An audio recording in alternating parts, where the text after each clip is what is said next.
Midi 13h, à votre santé. À votre santé. Philippe Robichon sur Beurre FM. AVS, à votre santé, bonjour, bienvenue, vous savez on s'occupe de votre santé tous les jours sur Beurre FM jusqu'à 13h avec notre invité aujourd'hui, Steve Abdelkarim, bonjour. Bonjour Philippe.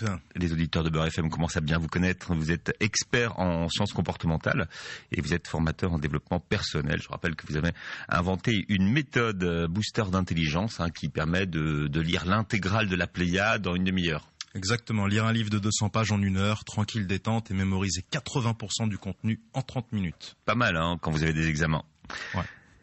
Vous nous proposez ce matin 7 habitudes pour tripler votre efficacité personnelle et professionnelle. Alors quand on parle d'efficacité personnelle, de quoi parle-t-on ? Efficacité personnelle, c'est comme une voiture en fait. Une voiture, il y a un moteur, il y a du carburant qui va avec ce moteur. Et si tu mets pas le bon carburant, même si tu as un turbo, ça peut pas le faire. Donc on va doper le moteur avec du bon carburant et on va optimiser le moteur comme quand tu emmènes ta voiture dans un garage, la Pimp My Ride, et ils te refont un moteur de... Je comprends pas tous les mots. Pimp My Ride, c'est une ancienne émission sur MTV où ils prenaient des vieilles voitures là, de jeunes étudiants ou de gens pauvres aux États-Unis, ouais, et les emmènent dans les garages, les garages des rappeurs où ils leur mettent des jantes. C'est du tuning. Exactement.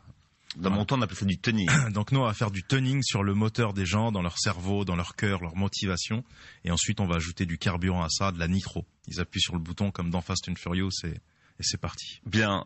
Beaucoup parlent de sentiment d'efficacité personnelle, c'est-à-dire le sentiment de... Pour résumer, c'est quand on veut, on peut. Alors, le sentiment d'efficacité personnelle, c'est quand on veut un peu. Ouais, on peut dire ça. Ouais, on peut dire ça. Après, il y a beaucoup de gens qui se disent ouais, quand on veut, on peut, et finalement, ils peuvent pas en fait. Ils arrivent dans ce qu'on appelle les plafonds de verre. Et on passe les plafonds de verre avec un autre truc qui s'appelle aux États-Unis, ils appellent ça les sauts quantiques ou les Stargate. Voilà, les Stargate, c'est des portes des étoiles qui te permettent de faire de grands sauts. Au lieu de faire par exemple un cursus d'études, tu vas suivre un chef d'entreprise millionnaire aux États-Unis qui lui a fait plein de cursus d'études et tout, et en modélisant sa réussite sur une semaine, en fait tu peux largement de passer un MBA après, t'en as appris beaucoup plus en une semaine qu'en 5 années d'études à Harvard ou à Stanford. Voilà, juste le fait de le côtoyer, exactement, de le regarder. C'est comme quand tu laves deux linges dans une machine à laver. Toi t'as un linge blanc et lui c'est un linge noir. Il va déteindre et tu vas prendre de sa couleur, de son énergie, de son mindset, c'est-à-dire de sa programmation mentale, etc. C'est pour ça que le compagnonnage, ce qu'on appelle l'expérience vicariante, c'est une toute nouvelle approche en développement personnel. Qui commence seulement à sortir maintenant en France, l'expérience vicariante. Et on a testé ça avec des enfants. Et au lieu de leur donner des ordres, au lieu de leur donner des directives, on met des enfants ou des gens qu'ils peuvent modéliser dans leur entourage. Et en fait, ces gens déteignent sur eux. Et on a repéré que l'enfant est beaucoup en expérience vicariante quand des gens ont des petits frères, des petites sœurs. On voit que le deuxième, il est mature beaucoup plus tôt. Parce qu'il a pu modéliser sur un autre enfant en fait la réussite, l'échec, etc. Comment demander aux parents pour que ça marche et tout. C'est la locomotive finalement. Exactement. En quoi l'efficacité personnelle est-elle liée avec l'efficacité professionnelle ? Alors, très très très important, c'est que imagine que t'as un poste super important qui te passionne, t'es vraiment t'es au top. Et par contre, quand t'es dans ta vie privée, donc tu fais pas du tout de sport, tu manges très mal, tu dors très mal, t'as une vie socio-affective horrible, t'es en souffrance sur plein de trucs, plein de problèmes du passé que t'as pas réglé. Même si t'as le job que tu rêves, même si t'as la vie que tu rêves entre guillemets financièrement et tout, tu peux pas être au top et l'apprécier pleinement. Et il y a un dicton qui dit imaginez-vous en train de faire une balade avec sur une plage magnifique, avec une ambiance magnifique, dans des vêtements de luxe magnifiques, et vous avez une épine dans le pied. Vous avez une petite blessure sous le pied, une écharde. Vous pouvez rien apprécier de ce paysage à cause de cette minuscule épine. Et en fait, le développement personnel dans la vie privée, il va te permettre d'être bien meilleur en fait dans ta vie professionnelle. C'est pour ça que les deux sont liés. Et j'entends beaucoup de gens quand ils viennent en formation, ils me disent alors moi pour l'instant, donc je suis en études de médecine, pendant 7 ans, donc j'ai décidé je me marie pas. je prends pas d'appart, je reste dans un foyer de jeunes travailleurs, je m'achète pas de vêtements pendant 7 ans, je sors pas pendant 7 ans. Et en fait, ils coupent tout et ils disent quand j'aurai fini mes études, je me marierai. Quand j'aurai fini mes études, je m'achèterai un costume. Mais ça n'a aucun sens en fait.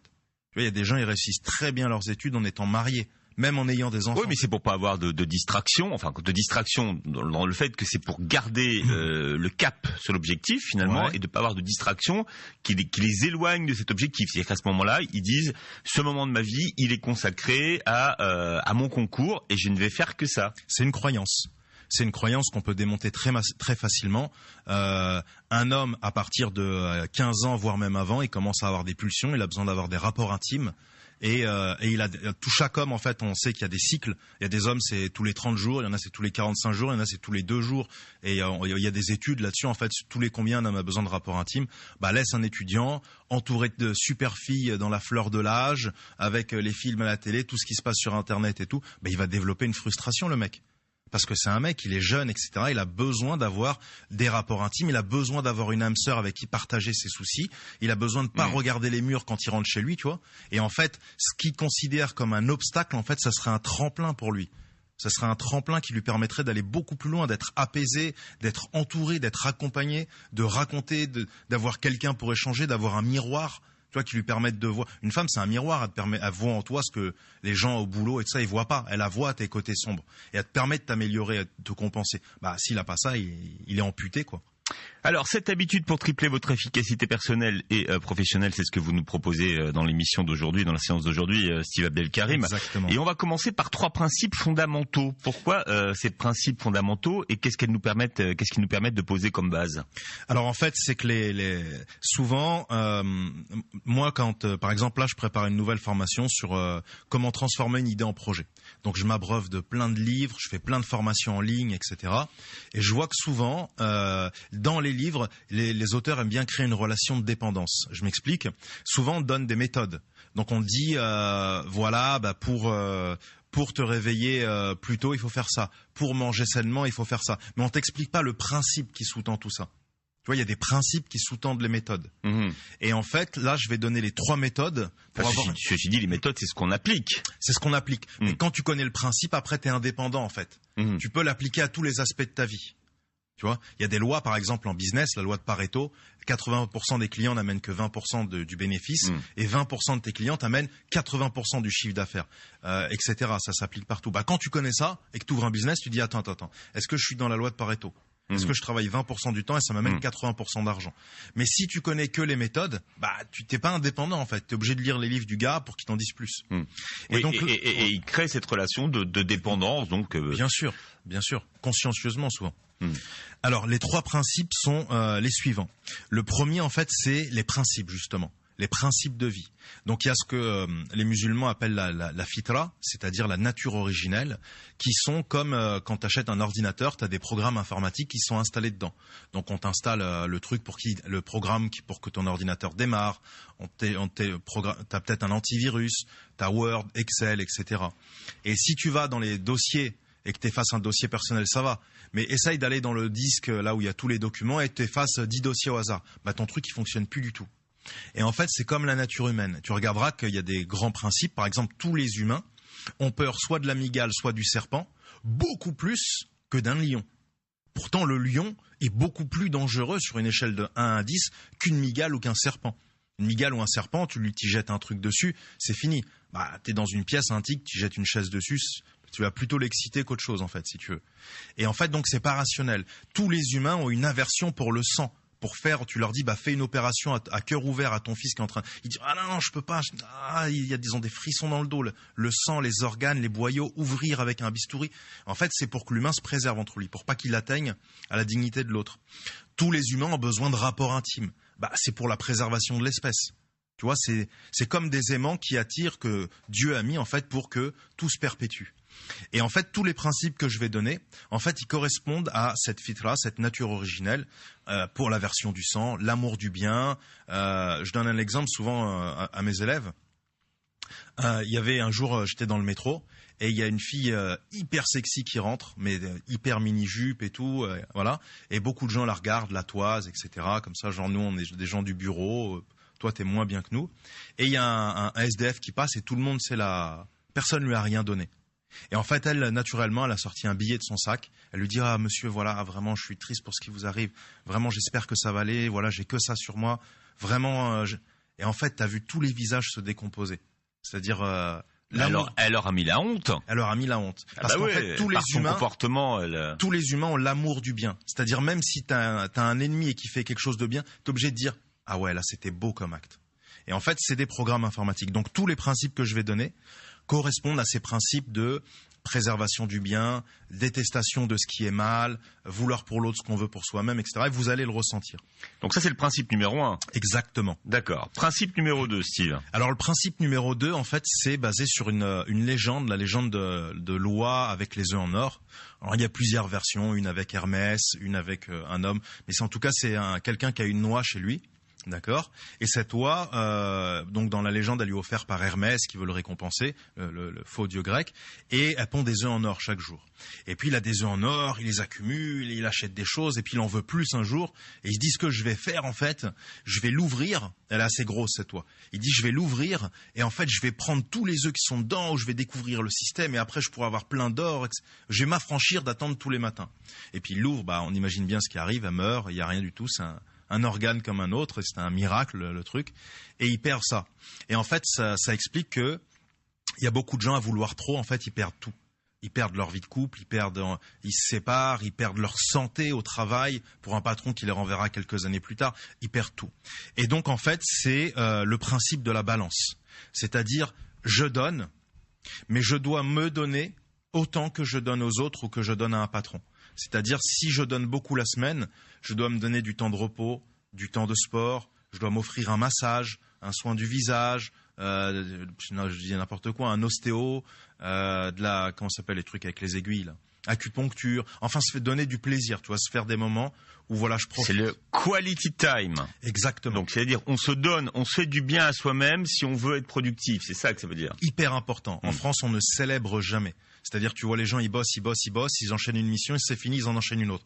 Non, quand t'as fini, tu célèbres. Célèbre ta victoire, pose sur la table ce que t'as fait, va dans un bel hôtel, bois quelque chose de qualité, assieds-toi, profite du moment présent sans regarder ton fil Facebook et tout. Tout va bien se passer. Voilà, donc tu donnes et tu reçois. Moi, par exemple, je forme beaucoup de gens. Je me fais plaisir, je m'offre des formations un peu chères sur Internet avec des gars aux États-Unis. Je m'offre 1 heure. J'imagine le gars qui se fait plaisir, il s'offre une formation. Moi, j'imaginais pas tout à fait ça. Non, j'imaginais pas ça tout à fait ça comme plaisir. Non, mais maintenant, t'as des sites où t'as des mecs qui sont à $1 million le coaching à l'année. Tu vois, Anthony Robbins, par exemple, tu vois, c'est $1 million le coaching à l'année. Shkoon Anthony Robbins. Alors c'est un très très grand si je peux me permettre en anglais, non, tout à fait littéral. C'est the coach aux États-Unis à l'heure actuelle. Anthony puissant. Robbins. Ouais. On va regarder. T'en as plein d'autres. T'as Robin Sharma, t'en as plein d'autres, mais lui, ils sont chacun spécialisés dans un type de truc. T'en as un, c'est pour les gens vraiment en galère. Il y en a un autre, il a que les patrons qui sont dans la gagne, etc. Et maintenant, il y a des sites aux États-Unis qui te permettent d'acheter 1 heure avec un mec comme ça. Donc ils vendent des heures que par exemple. Et c'est combien l'heure avec Anthony Robbins? C'est par exemple, ça peut être pas Anthony Robbins, mais il y en a d'autres. Avant, il y a quelques années, c'était 1 000 € de l'heure. 1 000 € de l'heure. Ouais, enfin 1 000 € de l'heure, c'est moins cher qu'un million. C'est moins cher. $1 million de l'heure. Et les gens peuvent se dire c'est hyper cher. Ouais. Mais en fait, ce qu'il faut savoir, c'est il y a des trucs comme ça en entreprise. T'appelles un avocat, t'as un énorme problème avec ta société. En 10 minutes, le mec il t'a trouvé un paradis fiscal, il t'a externalisé ta société, il te fait comme ça. Et en fait, tu gagnes 1 million avec 1 000 €. Voilà. Bien. Alors là, donc, Steve Abdelkarim is for free for you sur Beurre FM jusqu'à 13h. On profite de ses conseils. On verra le 3e principe dans un instant, si vous voulez bien, puisqu'aujourd'hui nous parlons des 7 habitudes pour tripler votre efficacité personnelle et professionnelle. À votre santé. Reviens dans un instant sur Beurre FM.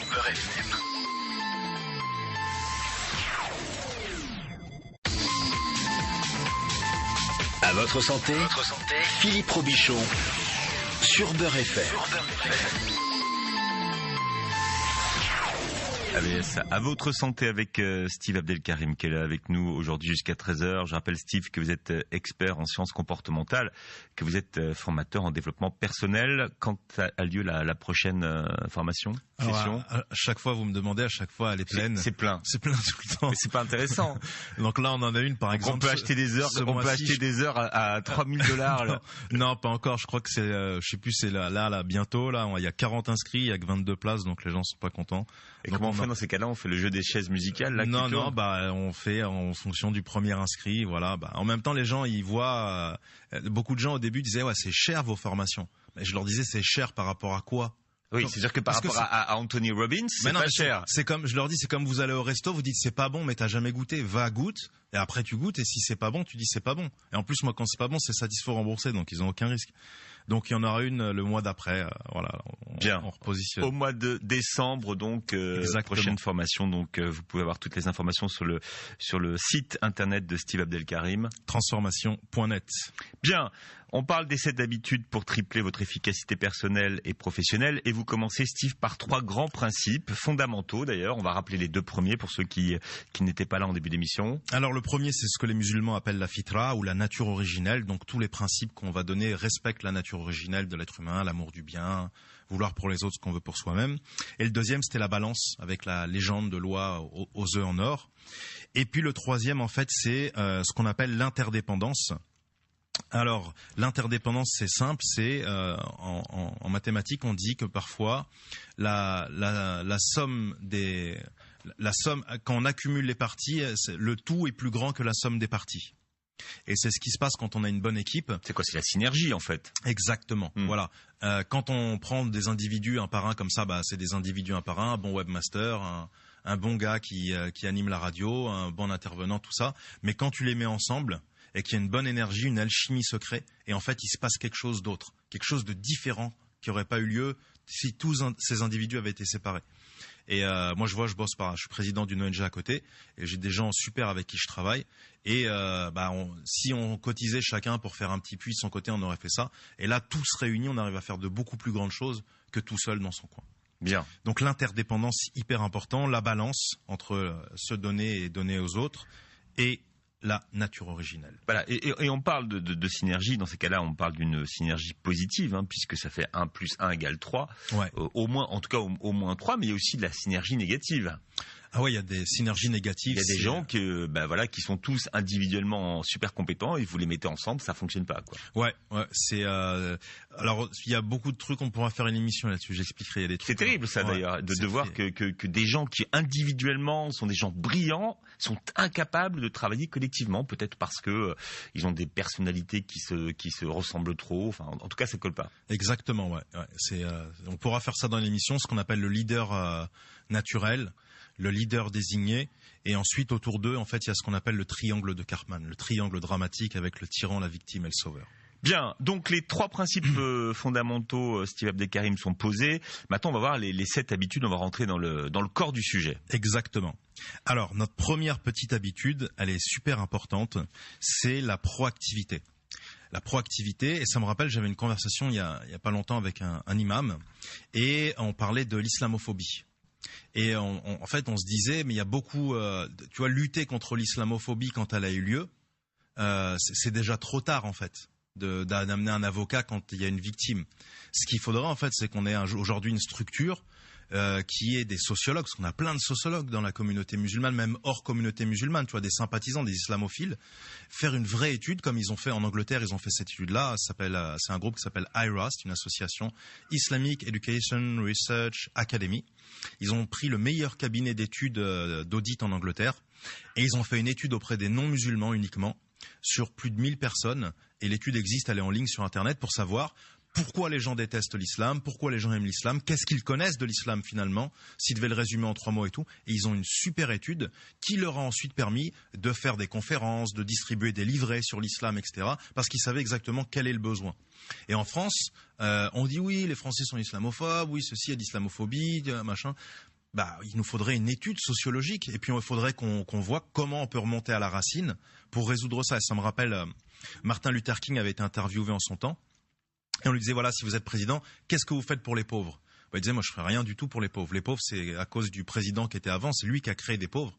Moi, ce que je ferais, c'est que je mets une soupe populaire, je distribue des vêtements, par principe, et pendant mon mandat, mes 10 ans ou mes 7 ans, je vais réfléchir au pourquoi, du comment il y a eu des pauvres dans la rue. Et je vais remonter à la source.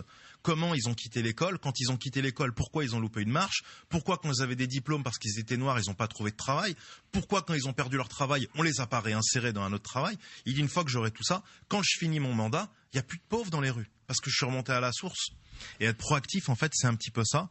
C'est au lieu de répondre à ce que la vie t'envoie, en fait, c'est toi, en fait, qui détermine. Et je donne un autre exemple.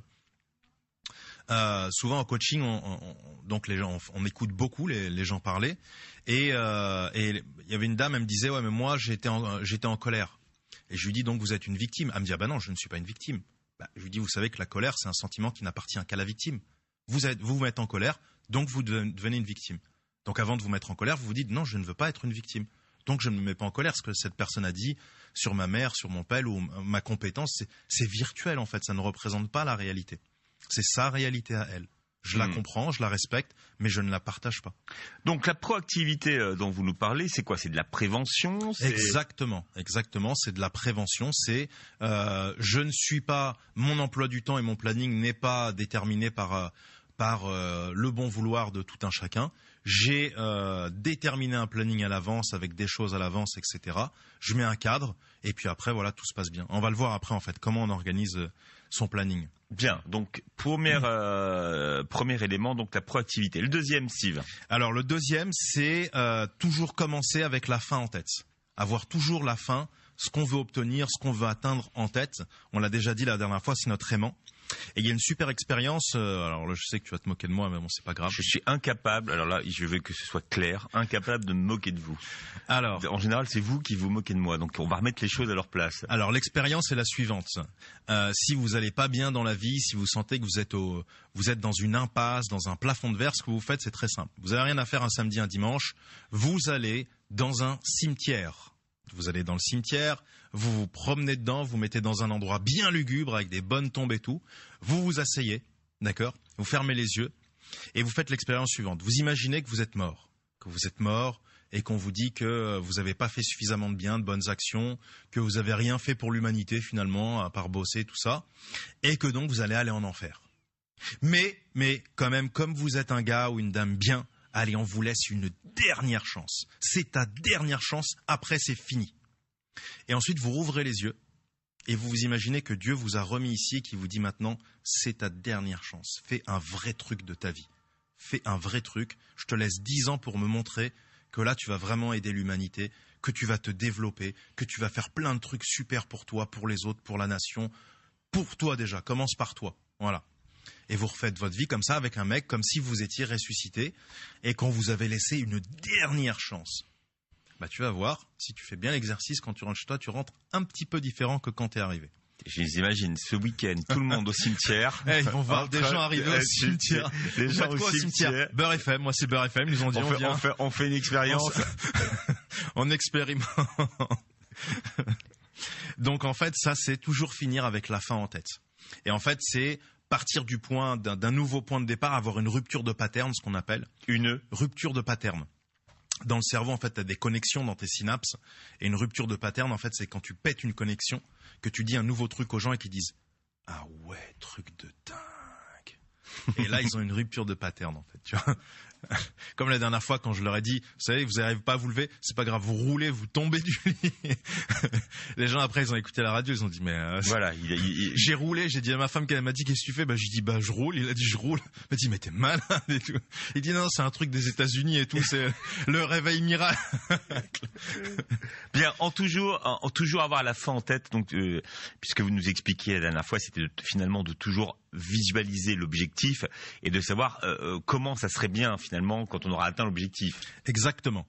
La deuxième chose, alors un truc que j'aime beaucoup faire, je fais des audits dans des sociétés via un autre cadre et j'aime bien quand j'arrive, je leur dis, donc j'arrive dans la réunion du lundi matin et je leur dis, est-ce que je peux avoir vos plannings à la semaine s'il vous plaît? Donc ça c'est la première étape et j'en ai trouvé une encore meilleure. J'ai créé un planning d'une semaine, lundi, mardi, mercredi, jeudi, vendredi, tu vois. Et j'ai mis 8h à 9h, 9h à 10h, etc. avec les temps de pause. Et j'arrive en réunion, je leur distribue chacun une feuille et je leur dis vous savez quoi, on va faire un petit exercice. J'ai besoin de connaître vos plannings à chacun. Donc est-ce que vous pouvez me remplir toutes les cases sans en omettre aucune et m'expliquer ce qui va arriver cette semaine au boulot. Et évidemment, personne n'arrive à remplir un planning. Ils savent qu'ils ont des tâches, qu'il y aura un goulot le lundi, le mardi, qu'ils veulent en enlever le maximum. Et puis peut-être vendredi, il faudra en éliminer parce qu'au dernier moment, le patron il a décidé qu'il fallait tout faire à la dernière minute. Mais ils savent pas comment ils vont le faire. Et donc évidemment, ils arrivent. Ils ont aucune gestion du temps parce qu'ils ont une gestion journalière. Donc je leur dis, on peut pas gérer son temps comme ça. Ce qu'il faut, c'est un planning quand tu arrives le lundi matin. Quand on parle, tu dis, attendez, là moi je fais mon planning pour la semaine pour être efficient. Tu places tes trucs, tu l'affiches et quand ton boss il vient dans ton bureau, tu dis attendez, excusez-moi, moi j'ai tout planifié, vous m'avez validé ce planning en début de semaine, là regardez, on est full. Ou alors, si vous voulez que je le fasse, ça on enlève. Et en fait, tu fais la même chose avec ta famille, parce que souvent on a des trucs qui te prennent du temps. Tu vois, c'est marqué sur mon planning à la maison, regarde la chérie, je vais au sport ce soir, tu vois. Mais ça, c'est hyper important. Et il faut donner la même importance à ces choses dans la famille, à ces heures, que le reste. Exactement. Et c'est pas négociable. Indégociable. Moi, mes collaborateurs, je travaille dans plusieurs endroits. À chaque fois, il y a mon planning de la semaine affiché partout. Et comme ça, les gens, ils savent à quel jour, à quel moment ils peuvent me placer un rendez-vous ou non, tu vois. Voilà. Et comme ça, c'est pas négociable. Donc, troisième habitude. C'est donc le planning à la semaine, vraiment. Donc le planning à la semaine. Voilà. Donc j'ai pas compris que c'était la troisième. Le planning à la semaine. Pourquoi à la semaine et pas au mois, par exemple? Alors en fait, il y a ce qu'on avait dit la dernière fois. En fait, il faut se faire les 10 choses que vous voulez faire avant de mourir, qui sont importantes pour vous. C'est hyper important de les écrire. Ça va être votre aimant. Et une fois que tu as ça, c'est vraiment ton macro au loin. Bien sûr, on va pas rentrer là, on pourra faire une émission. Faut le budgétiser. Je peux vous expliquer comment économiser pour. C'est très facile en fait. On peut très rapidement. Moi, par exemple, hors émission, tu me demandais mes 10 trucs. Mais non, mais je sais, parce que c'est important de c'est savoir. important, mais en fait, je les ai tellement fait tôt que maintenant, en fait, je suis obligé de remplir des trucs pour me donner un petit peu des targets, des objectifs. Mais je les ai fait hyper jeunes, tu vois. Et donc, j'ai vite fait ma liste. Et aujourd'hui, je peux profiter du tout le capital d'avoir fait ça, en fait, d'avoir rencontré de ces gens, voyagé maintenant au quotidien, quoi. Et partager avec les gens aussi. Déjà, si vous vous amusez à faire une telle liste, vous allez voir que c'est pas toujours. Ça a l'air très très simple, mais ça l'est pas du tout. Pas du tout. Parce qu'à partir de la troisième chose. Exactement. C'est là que ça commence. Au début, on remplit. Ouais. On remplit. On dit je voudrais aller dans un bungalow sur pilotis aux Seychelles comme dans la pub. Ouais. Je voudrais avoir un BM M3 ou un SUV. Les trucs communs. Et puis après, tu commences à creuser, tu vois. Et, en général, il y a des systémiques, tu vois. Tous les orphelins, en général, ils veulent retrouver leurs parents.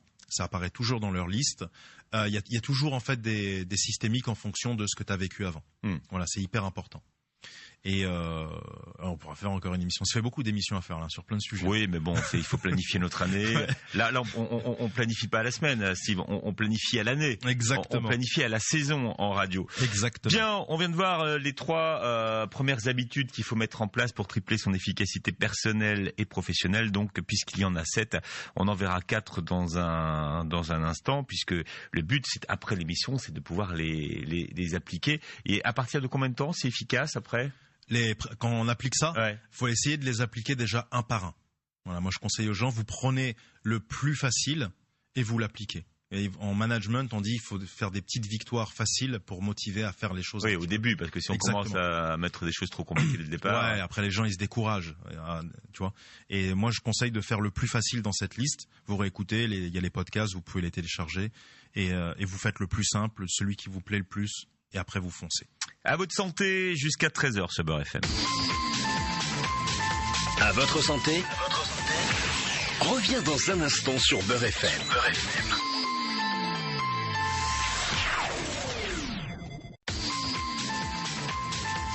À votre santé, Philippe Robichon sur Beurre FM.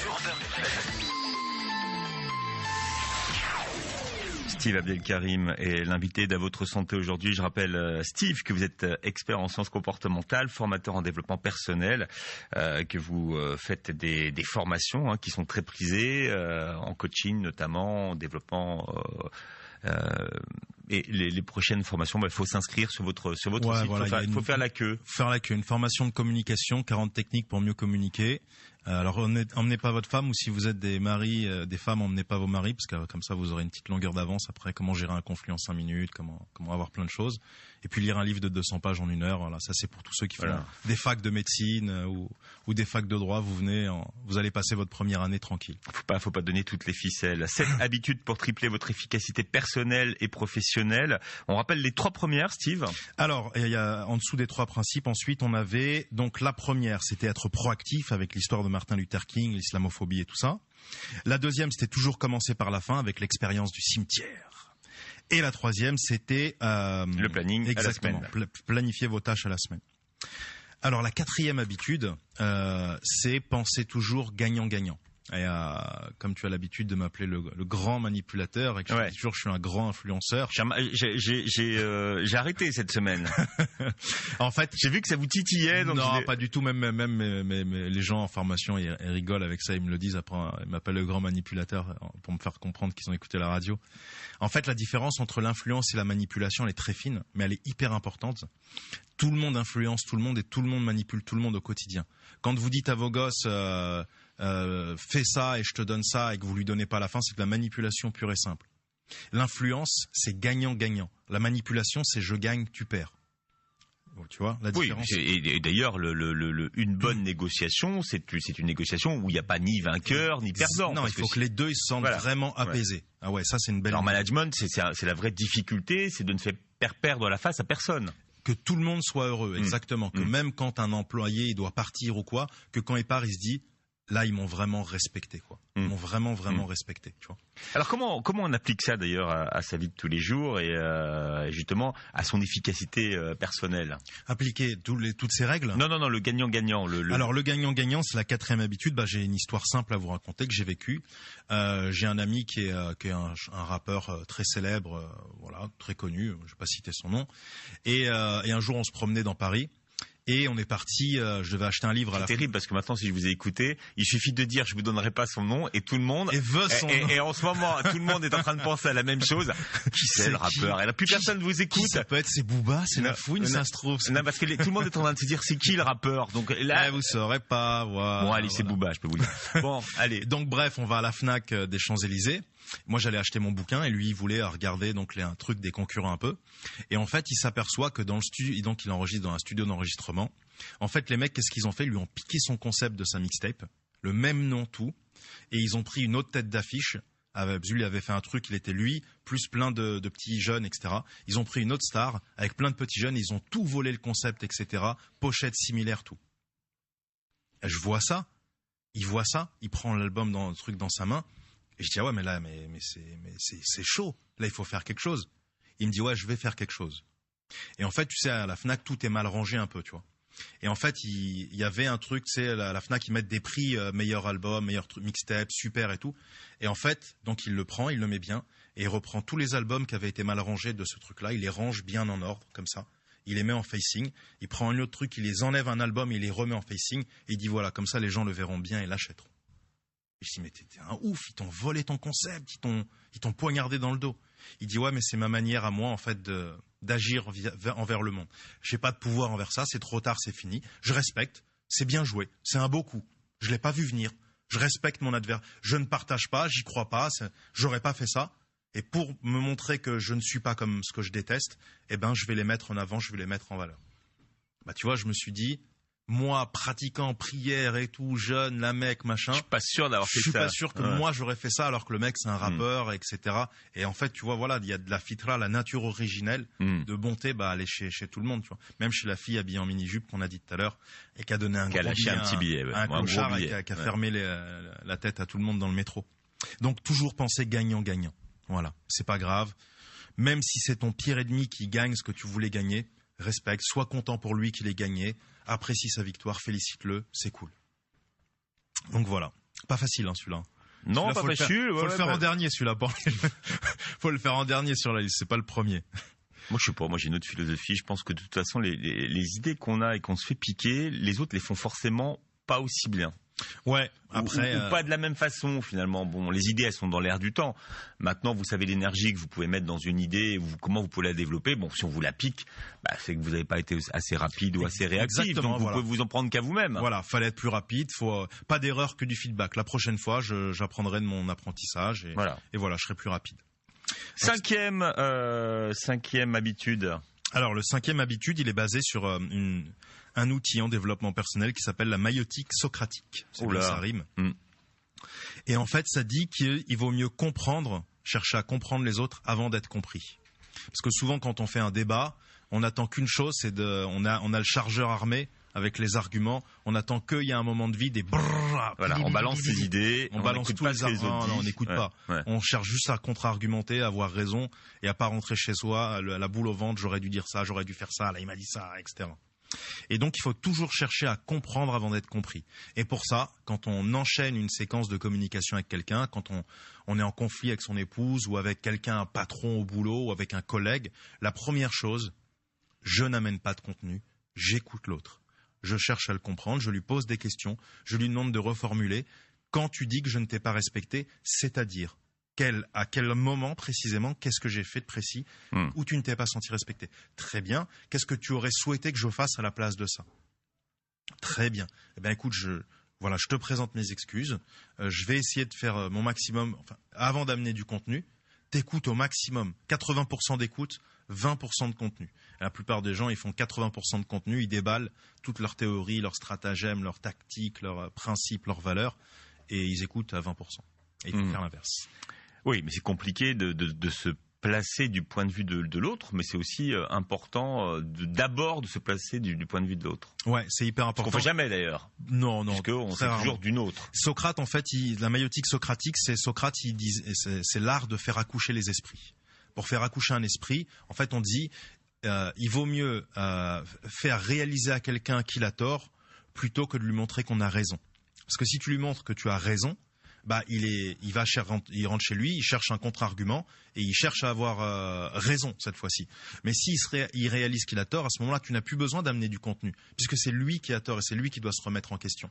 Mais tant que c'est toi qui cherches à avoir raison, il n'a pas à se remettre en question. C'est quand même très compliqué de faire amener aux gens qu'ils ont tort, de leur faire comprendre et de leur faire dire. C'est pour ça que je fais un petit placement de produit, formation, 40 techniques pour mieux communiquer, transformation.net, et je m'occupe de tout. On peut même perdre énormément d'énergie dans une entreprise pour savoir qui a tort, qui a raison. Et est-ce que c'est vraiment utile? Moi, j'appelle ça. Non, alors vraiment pas. C'est les énergivores. C'est des tâches, c'est des endroits qui sont énergivores. Voilà. Il y a des outils qui ont été développés par des gens pour que quand quelqu'un vient vers vous pour faire de vous sa poubelle à problème, et des gens ils font de vous leur poubelle à problème. Ils arrivent, ils ouvrent la benne. Il y a 2 petits gars qui descendent et ils vident tout sur toi comme ça, tous ces problèmes. Ils t'aspirent toute ton énergie que tu avais pour la semaine. Il t'a vidé, il t'a rincé, t'as plus rien. Faut que tu fasses un somme, faut que tu ailles faire un truc. T'es vidé, t'es pollué. La poubelle à problème. La poubelle à problème. Je vous apprendrai dans une autre émission, encore une autre. Là, on est en saison 2. Hein. On est en 2024, là. Non, je vous apprendrai comment déjouer une poubelle à problème. Il y a des outils comme le Spaza et ça se règle en 2-3 minutes. Hop, chrono, vous l'aidez lui. Et vous préservez vous. C'est un système écologique, c'est du recyclage. Bien, recyclage de déchets. On est à la 6e bonne habitude pour tripler son efficacité personnelle et professionnelle. Alors, la 6e, c'est ce qu'on appelle la vision partagée. Alors, la vision partagée, c'est super important. Et en entreprise, en France, c'est pas trop connu. Voilà, c'est un peu. En France, moi, j'aime bien. Il y a le principe du petit Mobutu. Tu connais Mobutu, le dictateur africain qui massacrait.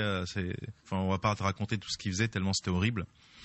Et donc en fait c'est le petit Mobutu. En fait c'est de la dictature, c'est du micro-management. Je regarde tout ce que tu fais, je te surveille. C'est plus de la surveillance, c'est de la c'est ce qu'on appelle le petit chef. Exactement, c'est de la panoptique en fait. La panoptique, c'est les prisons où tous les prisonniers sont à 360 degrés dans des cellules et il y a une tour au milieu qui peut t'observer à n'importe quel moment de la journée. Et donc en fait là, la vision partagée, c'est-à-dire que l'unité n'est pas l'uniformité. D'accord, on peut être en unité tous ensemble, mais ça ne veut pas dire qu'on doit être complètement uniforme dans la manière de penser, la manière de s'habiller, la manière d'être, la manière de voir le monde.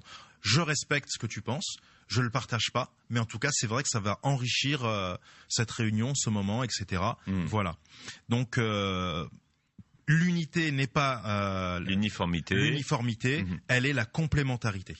Voilà, toujours penser complémentarité. Si dans un couple vous avez un problème, ou si avec un collègue vous êtes dans le bureau, vous avez un problème, dites-vous, posez-lui la question, à ton avis, en quoi sommes-nous complémentaires? Voilà, vous n'allez pas lui dire en quoi on est différent, parce que là il va vous faire une liste. Ouais, tu mets ton pot de fleurs là, ouais, tu fais ça, ouais, quand tu fais ça, tu fais ça. Et je t'ai déjà dit de pas faire du café, ça sent, je déteste l'odeur. Voilà. Mais quand tu lui dis en quoi sommes-nous complémentaires, bah là il est dans le futur, il recherche des choses positives et tout. Et c'est super. Voilà. Et le dernier, Steve Abdelkarim. Alors le dernier, il est hyper important en fait. C'est ça va être de vous optimiser vous-même. Voilà, l'optimisation. Comme dans chaque chose, en fait, faut optimiser. Là, on va optimiser plusieurs aspects. 1, le physique. 2, le spirituel. 3, le mental. Et 4, l'émotionnel ou le social. Donc, comment on optimise le physique? De l'exercice. L'exercice tous les 2 ou 3 jours. Pourquoi? Parce que l'exercice va vous gorger de sérotonine, d'endorphine, d'adrénaline, de noradrénaline, et vous allez être comme quelqu'un qui est dopé. Ensuite, le spirituel, vous allez prier, vous allez méditer, ce qui est très bien en fait, c'est d'aller dans un parc au moins une fois par mois, une fois par semaine. Ça permet de se décharger de toutes les énergies négatives de la société qui sont inspirées par la terre, par les arbres, etc. Donc le spirituel.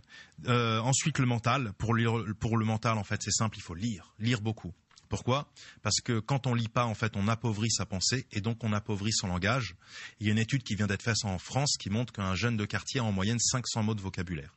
500 mots, c'est hyper pauvre pour penser le monde. Le minimum pour penser le monde à peu près correctement, c'est 2200 mots. Et donc on voit qu'on en est très très loin. Tu vois, il y a beaucoup de gens, quand on fait ces tests-là, on leur dit quelles sont toutes les émotions que vous connaissez. Et dans beaucoup d'études, on dit la joie, la peur, la colère, la tristesse, le désarroi, la honte. Tu vois, en fait, ils connaissent. Et on leur dit, mais il y a que 3 émotions dans la vie? Ah ouais, j'en vois pas d'autres. Et donc, il y en a, c'est la joie, la colère, la tristesse. Ils ressentent plein d'émotions, mais comme ils connaissent pas de mots, ils sont pas capables de citer l'épiphanie, ils sont pas capables de citer plein d'émotions. Et le dernier, l'émotionnel. Pour l'émotionnel, il faut se nourrir de gens, les écouter, aller dans des débats, dans des conférences, aller dans des espaces de vie, passer un moment dans un café avec quelqu'un et prendre le temps de discuter. Discuter avec son voisin dans l'ascenseur, sur le palier, prendre un moment pour parler à quelqu'un qu'on connaît pas ou qu'on connaît, comment tu vas, entrer dans un bureau dans lequel on n'a pas l'habitude d'entrer, lui serrer la main, comment tu vas, j'ai pensé à toi, je t'ai acheté ça, j'ai vu que t'aimais bien ça. Petit truc émotionnel, mais on se fait plaisir à soi avant tout, parce qu'on s'apporte du bonheur. Voilà.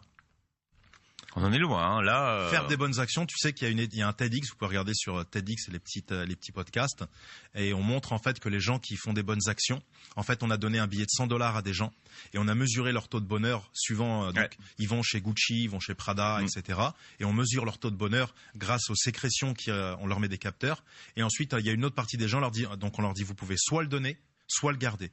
Et les autres, en fait, ils le donnent à un SDF ou ils achètent des vêtements SDF et on mesure leur taux de bonheur et en fait, ils ont un taux de bonheur qui explose. La thérapie par le don. Exactement. On appelle ça. Voilà. Bien, on a appris des mots nouveaux, l'expérience vicariante, regardez sur Internet, la rupture de pattern également. Alors, on n'a pas le temps de répéter toutes les 7 habitudes, mais vous pouvez réécouter l'émission puisqu'elle est podcastée et on reviendra d'ailleurs si vous souhaitez sur des points sur ces 7 habitudes pour tripler votre efficacité personnelle et professionnelle et on verra si ça a fonctionné sur vous. Si Abdelkarim, à bientôt. Merci d'être venu ce matin. Merci à vous de m'avoir accueilli. Merci à tous pour votre écoute et vraiment le meilleur pour vous, le meilleur pour les autres. Foncez. Bien. Et rendez-vous au cimetière donc ce week-end. À votre santé. Reviens dans un instant sur Beurre FM.